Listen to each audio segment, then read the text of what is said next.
Alright, it's time for Russ versus the Russia. As we have got Jordan up against Uzakodi. Russ on Mongol action here.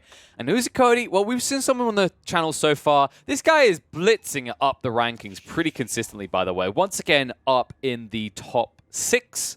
And he is currently an 80% win rate. Now, Jordan is doing pretty well as well. He's up to over 130 games played, 68% win rate. More consistency, while Uzakodi, of course, playing only 74 games, but still, that win rate is impressive from the Frenchman. Let's see how this one plays out, though, because both of these sides do have potentials to rush around the feudal timings to counter out each other. I'm not expecting anything uber cheesy like we've seen from the Mongol Scout rush up against Russ, just because Russ... while it is feasible to do it against them to an extent, their buildings are a little bit more bulky, and the potential to go and palisade wall quickly when you start doing it is there compared to when we saw the Scout Rush most effective. It was against another Mongol player that had a lack of defenses to hide behind, right? So with these 4 or 5 the wooden fortresses and the potential to also tech up with the Kremlin, I think it should be harder to assault a Russ player. But we'll see how Jordan opens up, because it might be that he actually limits his defenses by going for that more greedy Golden Gate that we know we Russ players, we love it. We just, we taste the stone as we buy it, you know. Paying a 200 gold for 300 stone is a bargain in the early game to allow you TC boom. We'll see if that comes to fruition. If we look at the opening locations right now, I definitely think Jordan got a little bit of a better one here. And Uzakodi had the option to move, but where was he going to move here? He could have maybe moved close to this gold vein, so it was between, like the TC was right between that and the wood line. But other than that, like this berry bush is a little bit further out. You'd rather just start on goats anyway. And he had to go over here for the stone. So I think I would definitely say that Jordan got the better deal. Very close wood line. He's got berries nearby. The gold vein is very well protected, actually. That's the other detail to get into here. These 4 choke points. We just said about how effective palisading can be. Look how easy it is for Jordan to basically just encompass himself and protect himself, insulate himself, right, if he needs to.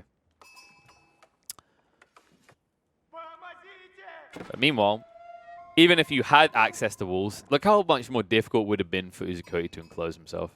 There's just so many angles here. So that's what I'm a little bit concerned about. I do think because of this, Uzakodi has to be aggressive early on.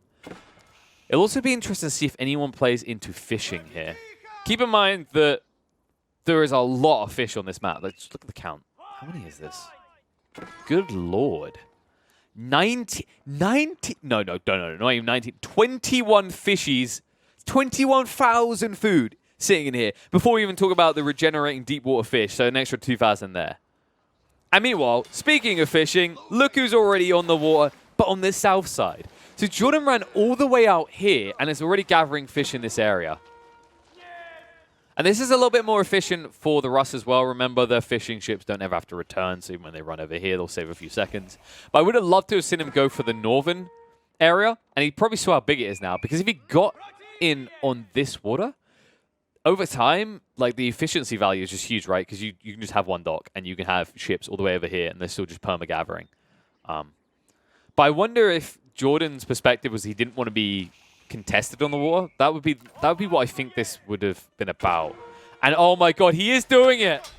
So Uzakodi's begun the scout spam. I think Jordan got info on this a little bit earlier, so he already prepped a racks and is starting to build spearmen. Now, this is how you will counter out the scouts, because even in mass, scouts will just outright lose against spearmen. They have 33% less damage, and although they have more health, remember that you get bonus damage with spears against cavalry. So if he does enough of these, this is how you defend yourself. And remember, this is strong. This is a strong strategy. We've seen it be pretty potent before multiple times now.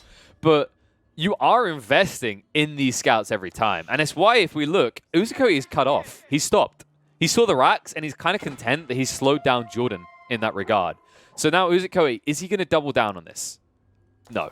He's going to go for the tech up. Straight away in the Deer Stone. And this means that Jordan is going to be delayed, because Jordan is building up a defense force to react to this, right? So you can already see his food not under control, not even enough gold. So there's going to be at least a minute's advantage up in Tech 2 for Jordan. And Uzakodi, rather, and that will give him time to actually build into a Magadai that will just obliterate these spearmen. Even pop capped as well for Jordan. So yeah, he'll run the Spearman out to cover the construction here. This is a risky construction at this point now because this has to be the scouted area. And the reason this is super risky, by the way, is you need to reach value, right? You need 4/5 of your fishes out. And, oh, wait, what? What? No. No! This scout's in the high ground. They snitched on Jordan. But the Spearmen are coming, so they will keep the Villi alive. But yes, the point I was going to say, the other reason that this is risky, right, is you can build the dock, but if you ever leave it unguarded, then this army of scouts is going to run in with their Molotovs and just burn it to the ground, right? So that's something to consider if Jordan does choose to actually build. And yeah, he's going for the dock. He's going for it deeper. Meanwhile, this dock, plenty of value, and he did go for the palisade walling. So this is going to mean that the raiding won't happen. You could potentially get through these walls, but it gives so much reaction time, or even if it's not reaction time, it's you not utilizing the scout army in a good aggressive fashion early on because it's a 3,000 health wall. And this one spearman, he's like, no, no, no, no. The scout army is quite formidable. But now with tech up complete, we should see Uzukoi just mix it up a little bit, and you can see archery range going down. So we are going to see the Magadai spam begin, and currently Jordan has no answer. He is starting to tech up now. Golden Gate is going to be late in comparison to his opponent. And that also means that because he went Golden Gate, he's not going to have a Kremlin to defend against the Magadai army. So he'll be wholly reliant at this point on the TC. Considering how much he is investing on the war, I would love to just see a wooden fortress go down like here, just to the northeast to cover that angle. And then switch some people off of wood onto food or gold. Just because... honestly, once you have this many fisher ships down here, you only need them for the top side. The only reason I could see why he'd want to keep this much wood production up is if he intends to go into archers, which would be the counter to Magadai. So it may be that he's just reading ahead of the schedule. And he's just, you know, some of us do that, right? Some people just can't sit and enjoy a good story. Maybe Jordan's just one of those people that he opens a 500-page book and he goes, I'm going to check what's happening in the final chapter. Yo, that is an interesting twist. But now I know how it's going to end. And how it could end is with archer spam to overwhelm Magadais and scouts. That being said, this is even... okay, this is so smart from Uzukodi. So we anticipated Magadai. Most people would anticipate Magadai. Uzukodi isn't investing heavily into Magadai. He's going to spam a giant, static, slow-moving army because look at it. He's bringing archers. Spearman, nice stabs in, but now they're pinched, and he's going to lose them so quickly here. Remember, archers don't take bonus damage from spearmen. Spearmen do take bonus damage from archers. The scouts just trying to raid this building won't be able to do it quick enough. But with more archers coming, this is where Jordan's going to have to forfeit this area. And it's a big deal, remember. We said he hasn't got enough fishing ships out yet. Not to mention the fact that if this dock gets raised, it's 50 food, 50 gold out of nowhere for Uzukodi, while you would have wasted 100 wood. Straight in they go. Oh, 150 wood, sorry. So he did get the attack ship. Really smart move, actually, out of Jordan. And I think the attack ship will protect this. And remember, they can't attack the attack ship either. So these scouts are just going to be burned. Dude, this is so impressive on a macro level, back and forth, like what they're doing. How they're basically predicting each other's economical moves, right? So now one attack ship will be able to protect this entire expansion. Genuinely. Until you get to like 20 scouts or 30 raising units, then you can get the dock. But one attack ship, as you saw the damage being put out there, will just burn through a scout so quick. And more importantly, he didn't even target the villager, so the villager can just keep repairing this dock. And he's also sniping out the archers in the meantime. And that's the other important detail. You could never reach this villager because this archer ship, this attack ship, will just burn you down. And he still hasn't waypointed here.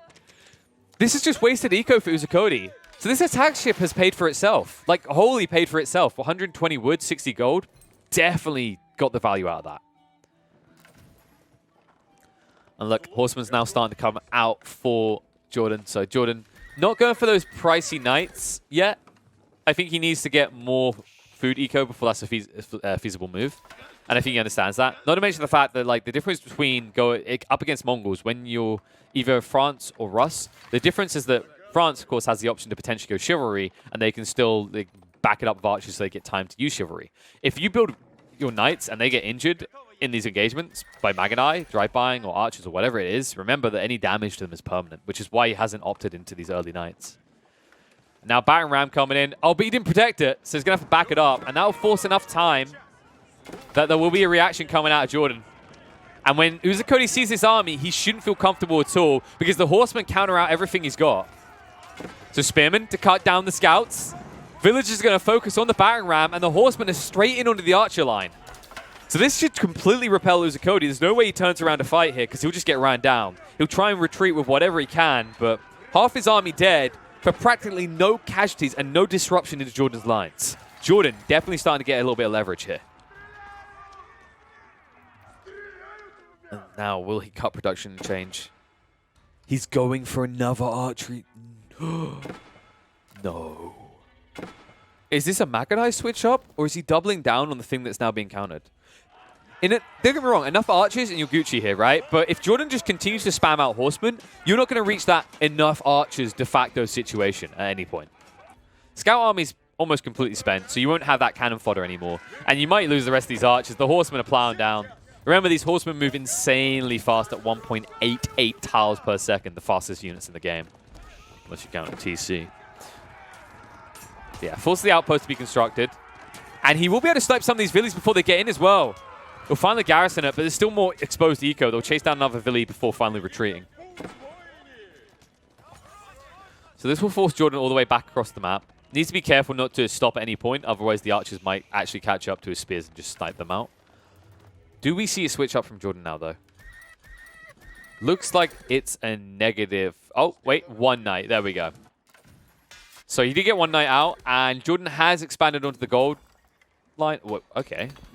Interesting play. There is actually an argument for what he's doing here, folks. So because he has so many people working gold, he wants absolute maximum efficiency. So he actually puts down 2 mining camps to ensure that he's saving like fractions of seconds here or there as he works his way through this gold vein. That's an interesting concept. I'd be interested to see like long-term what the numbers are, like what the gains are over a 10-minute period compared to just having the 1 mining camp for a drop-off with 15 workers.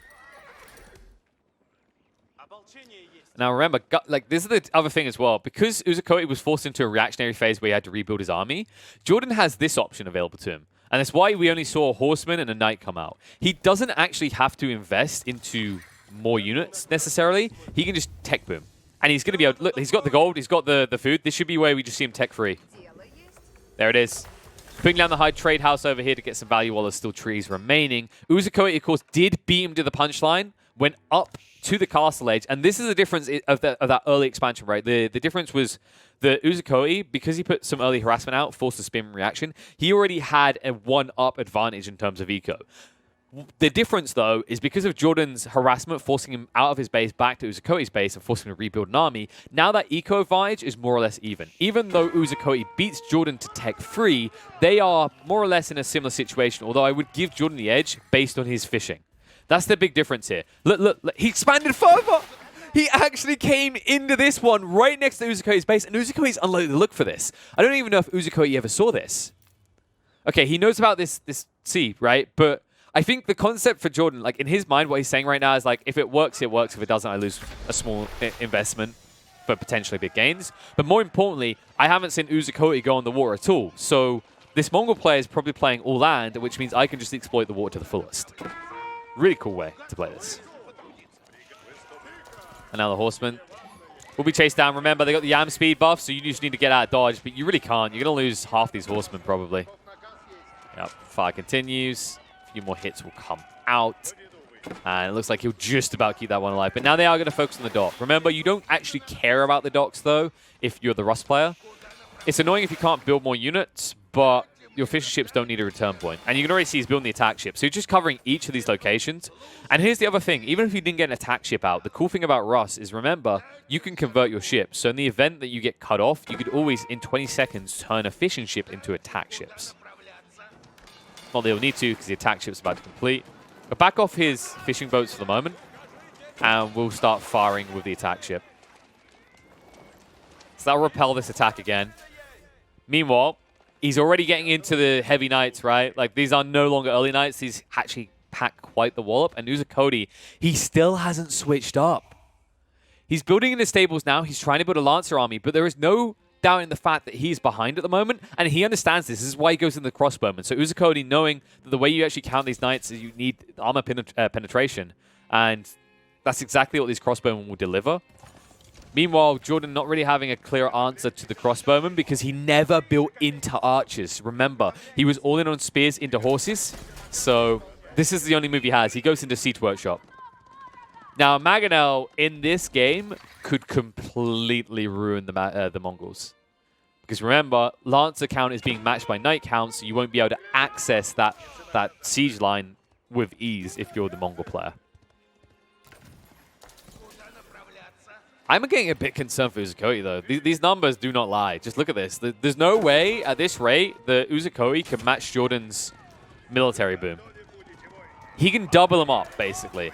Even with the double production that you get with the stone, right? Like, I still feel like you're outnumbered as a Mongol player. And speaking of outnumbered, that's exactly how he feels in this fight. As he gets wrapped on by the Knights, they're just trying to hurt him, as if they're the ones that are the sheep. They will get away in the end, but they couldn't even turn around for some harassment. So now you got a few injured Lancers, Scouts as well. Meanwhile, Baron Ram sent in to deal with the dock. This is a bit frustrating, but remember what we said. Jordan doesn't care. There is no way you're building more of these fishing boats onto this small area. 5 is good enough, and they don't need to return to a dock. So this is just wasted wood in a lot of ways, in my opinion, for Uzukoi. Unless he goes and gets the second dock, maybe it feels better. Because, of course, you know, you get the monies for the raisings. But charge through. Archer line exposed. Remember, he's got crossbowmen here as well, so the crossbowmen need to be prioritized by Jordan. And he has enough knights to overwhelm the horsemen that the Mongol player brought. And I think this army's going to get wiped. Yeah, he's wrapping around the back. He's cutting them off. Nowhere left to run and hide for Uzukoi. His crossbow maneuver was an interesting one, but he did not have the front line to protect this. And as a result, Jordan is just going to run him through and run him down. As there are far too many knights left here. Yeah, 11 knights against this small army. I think Uzukoi's done. There's no way you can expand an army quick enough. You don't have the military production rate, and you do not have the economy. As you can see, he's completely out of food, and his lines have been disrupted. This is where he was gathering it. So Jordan, understanding the map, understanding the play, takes advantage of the sea, and will take the game.